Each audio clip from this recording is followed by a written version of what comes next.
Morning guys, so got a nice little job on this morning. As you can see behind me, we've got a damaged fence. So the job is replace 3 panels, 2 posts. We've got all the materials here. Ricky's just bringing in the tools and I'll just show you what's involved. So tools we're going to be using are our fence spade, our breaker bar or root bar, and our grabs.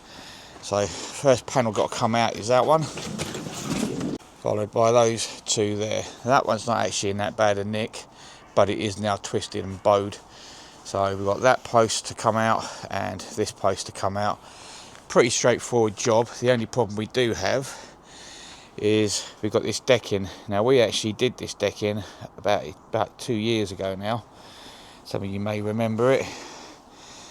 So yeah, it's looking really good, this decking, to be fair. The gaps have opened a little bit considering it is a composite decking, which is a bit of a surprise. I don't know if they've opened or whether they've slid. No, they've actually opened.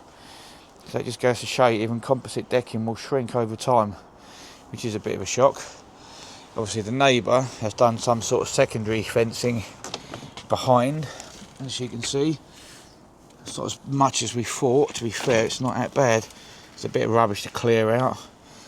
We've got some concrete to deal with as well, which is going to be interesting. That could be fun. Might have to go and get a breaker. We've got a bloody concrete slab there, which is not going to be beneficial to us. That's going to cause us a problem.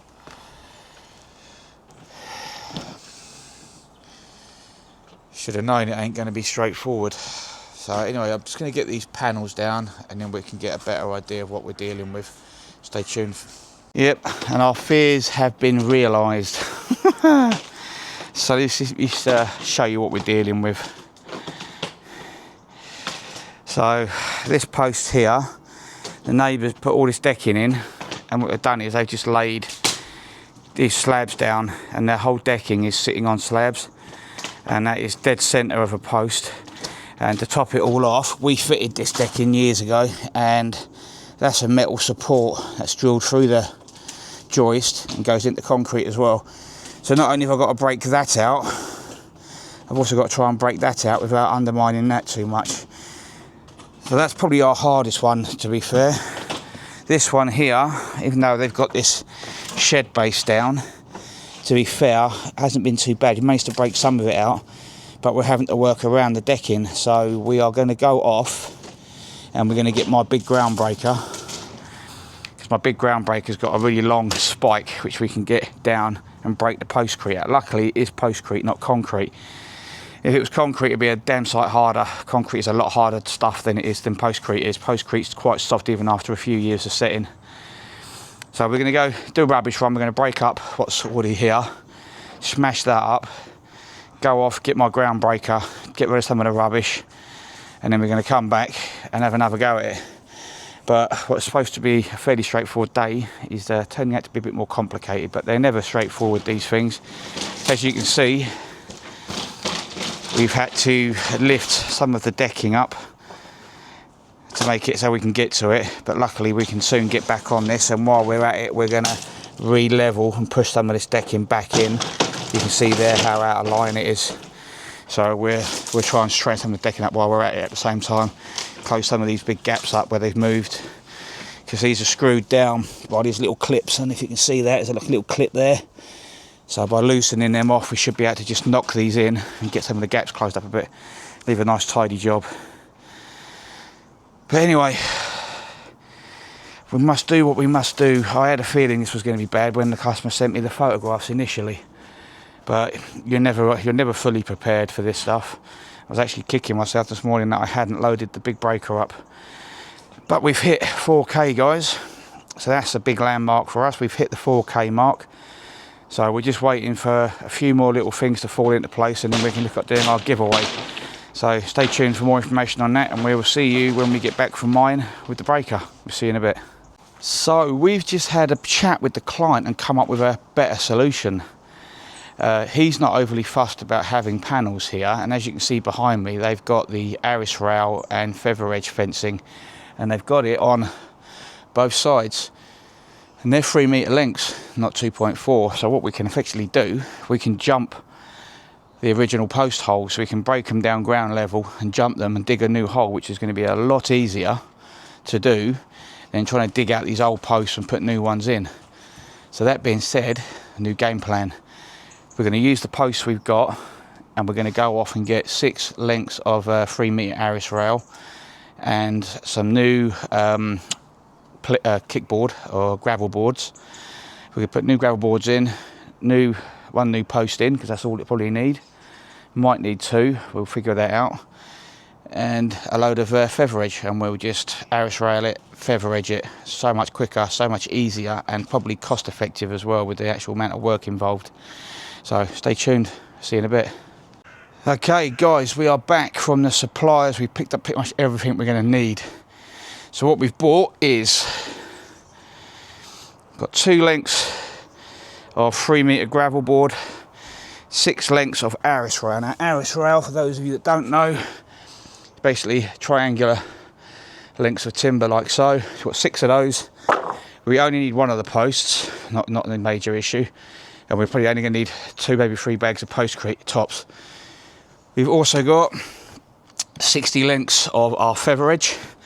So I've got this plus what's in the van. So the first job we're going to do, put our first gravel board in, mark a position where our post is going to go. So that's where our post is. Our old post is there, and over there we've got to just take that post top off, but that's the minor issue. So we're going to dig down here at least 1 foot to 2 foot, get our post roughly in place, put a string line through here so we know exactly where the post has got to be, so we're not impinging on the original property line. So basically we go from front edge of post to front edge of that post, and then that'll tell us where our post has got to go here. But if we go tight to the decking and work out, we know we're going to be exactly in the right area, because this decking was put pretty tight to the original fence line. So first job, dig that out. While I'm digging that out, I'll get Ricky to get a multi-tool or something and carefully cut away and try and get that post as low as we can get it over there. Get that post in, get it in there levelled, get our Arris rails in, get our gravel board in, and then we can start fixing across, and then we just do the same here. But these Arris rails will be cut to length. We will be using what's called repair brackets. So these are the Arris rail repair brackets. Basically, that end screws to the post, and then you put screws through there to support your Arris rails. Now you can buy slotted posts that these will actually just go straight into, but because we've already got an existing post that side, an existing post that side, obviously we need to use repair brackets. So I wasn't going to go and buy 1 post that had them in, it was pointless, so we're just going to reuse the original post and reuse these. We've also got 4 of these. These are gravel board fixings. Just makes it a lot easier to get your gravel board in rather than using bits of timber, because our gravel board's got to come pretty much front of the fence, almost just off centre, so that you get your feather edge to run in line with your post. So we're going to try and replicate what's going on this fence here, so basically it looked like it's wrapping around the corner at a level, but the level we're going for is the same height as the existing fence that was there already. So hopefully we're not going to be much lower, we'll have to see. Stay tuned for more and we'll get this started. Okay, so digging a hole using me post spade. What I'm doing is literally shoving it in left and right, either side of what hole I need. And I'm going to use my grabs to clear the muck out.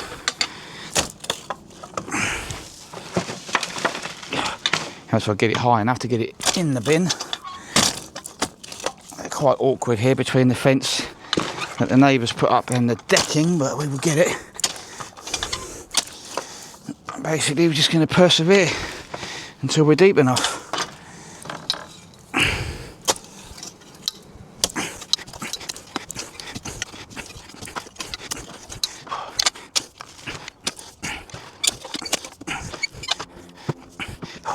If the ground's a bit too hard, I'm going to use my basic, it's what's called a root breaker.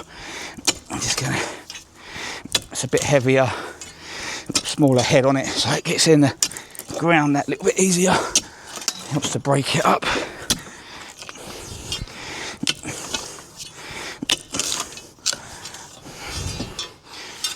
A combination of the two. will get you your hole.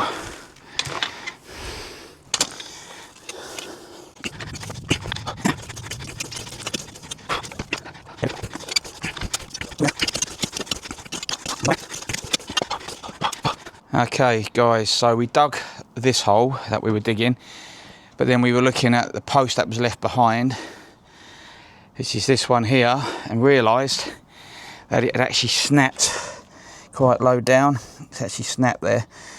So because there's no way in hell we're getting a post anywhere in there without doing major damage to this slab, what I've decided, because I had a spare post anyway, I've excavated down the side of it. We're going to put a new post down alongside this one, fix it into that one nice and plumb, a new postcrete that will make this post then completely solid.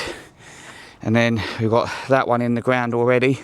It's not leveled or created yet, but we can then cut our gravel board to the right length across here and across there, get that in there, get it cemented in, and then we're good to go. So we're working with what we've got to work with, unfortunately. Ideal world, I'd like to have taken that post out completely and put a new one in, but I don't want to do too much damage to the neighbour's shed base, and as long as I can get it solid, it ain't going to go anywhere. So let's get this one in, get it levelled, get it created, and then we can work on the rest of it. So what I am going to do, just to try and maximise the water protection of this, it's an old trick. We're going to burn the end of the post that's going in the ground, because that will bring all the sap to the surface, and it actually waterproofs the end of the post, believe it or not. Or at least that's what they used to do. I don't know whether that's still the case, but let's get it done. So literally just burning it till you get it black.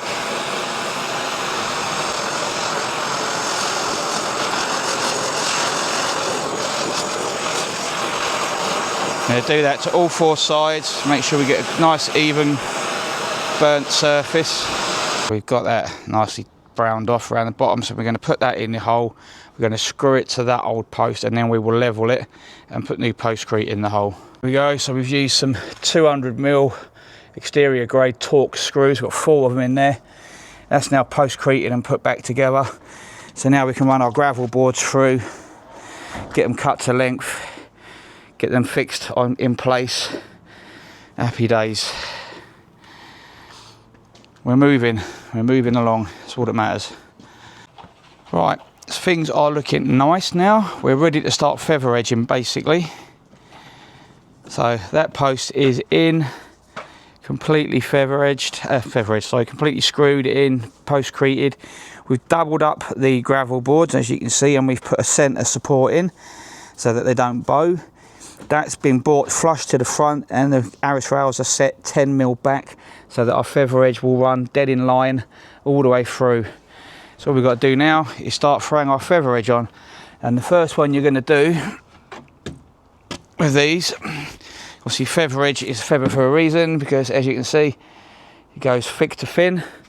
So you can put your thinnest part up against your fence, you're going to lock it on top of your gravel board, and you're going to pin that one there. Now that's your first one, but your second one, so you're going to pin it here on this one, and then you're going to put your next one behind, and you're going to set a distance. So we pin that one on. So we've now pinned that one on. So what next one you're going to do, you're going to get your next board. This one you've got to level, because even though you think that post is level, it may be slightly out. So this one you're going to push in behind. Hold on, you're going to get that one sort of behind it. You want about a 10mm gap. You want about 10mm behind each one.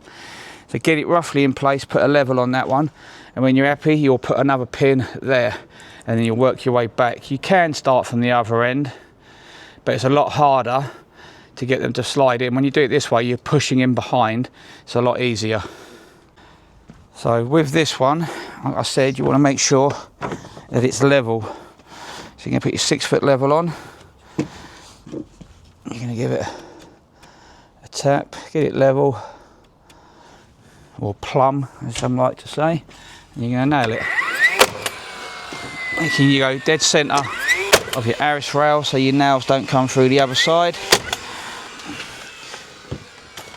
And what we're going to do now, we're going to get a sliding square or a set square, or some sort of sliding rule or something like that, and we're going to set a distance on it.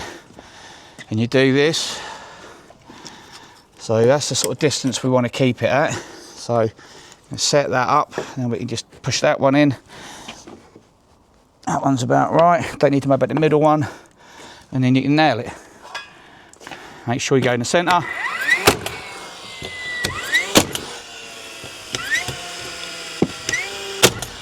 And basically what you'll do is you'll do 5, and then you'll level the next one, making sure, because otherwise these will eventually go out of level, because there's no guarantee that everything's plumb.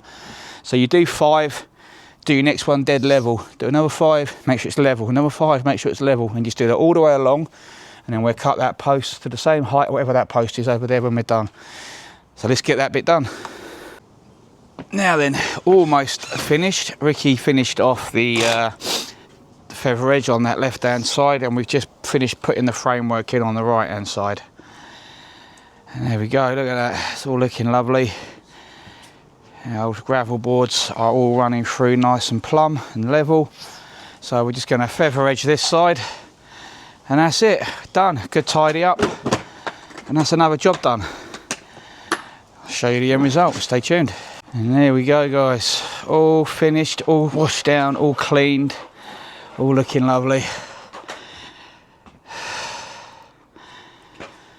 And that's another job completely finished by DC Joinery and Handyman Services. Don't forget guys, like, share and follow. We've hit the 4K, so keep your eye open for the prize giveaway, and we'll see you soon. Bye bye.